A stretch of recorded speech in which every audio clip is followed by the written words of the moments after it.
त्यांनीच क्लासेस चालू केले आणि ते असं म्हणतात त्यांना हिंदी कशाला मराठी कशाला शिकवायचं. तुम्ही एक भूमिका स्पष्ट करा ना मराठीविषयी. तुम्ही एकदा म्हणता की त्यांना ही मराठी शिकवायला पाहिजे आणि एकदा म्हणतात कशाला त्यांना मराठी शिकवायचं, त्यांना येणंच बंद करायला पाहिजे. असं होत नाही ना. आपली भूमिका राजसाहेब ठाकरेंनी एकदा स्पष्ट केली पाहिजे. बसच्या बस स्टँडच्या आवारात पण पाणी टाकण्या वगैरे हा असतात, त्यामुळे कुठल्या खाऊन बस स्टँडवर विक्रीच करायला वापस होईल. या संदर्भात आपण काय करणार आहात? नाही, आता बघा, ह्या तर गोष्टी आता प्रवाशांनी सुद्धा ह्या सगळ्या गोष्टीकडे लक्ष दिलं पाहिजे आणि स्वतः सुद्धा, म्हणजे मी मगाशी म्हणालो, कोणीतरी रिक्षाचा विषय टॅक्सीचा विषय काढला की हिंदीमध्ये जेव्हा बोलत असतात रिक्षा चालक किंवा टॅक्सी चालक, तेव्हा तुमची आमची मानसिकता ही असते की तो रिक्षा किंवा टॅक्सी चालक हा हिंदी भाषिकच असेल. आपणच बसल्यावर मराठी रिक्षा ड्रायव्हर जरी असेल, अरे ये भाई इधर चलता है क्या, ये भाई उधर चलता है क्या, असं आपणच त्याच्याशी जर हिंदीमध्ये बोलत असो तर काय मराठीचा प्रसार आणि प्रचार होईल बरं सांगा.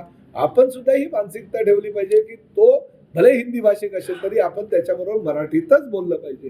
ही जेव्हा मानसिकता आपल्या डोक्यामध्ये येईल त्यावेळेस आपण मराठीचा प्रचार आणि प्रसार करण्यामध्ये पुढे जाऊ.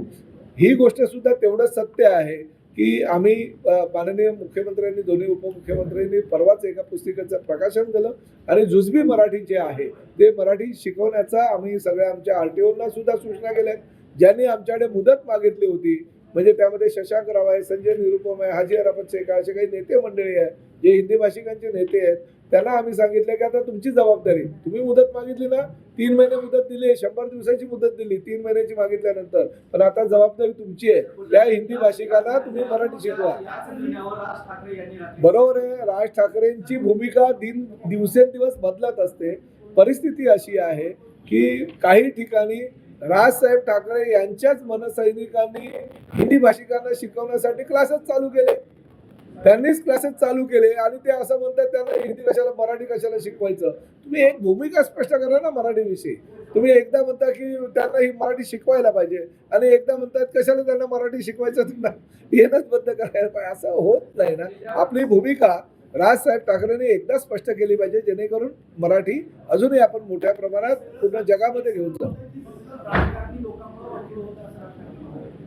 आता असं मी म्हणणार नाही, मी राज्याचा मंत्री आहे, अशी जबाबदारीनं या खुर्चीवर बसल्यामुळे ते आता काय ते स्वतंत्र पक्ष आहे, त्यांचा सत्तेच्या बाहेर आहे, ते हवं ते बोलू शकतात त्यांना. आणि ठाकरे आहेत, ठाकरेंना सगळे काही अधिकार दिलेले आहेत.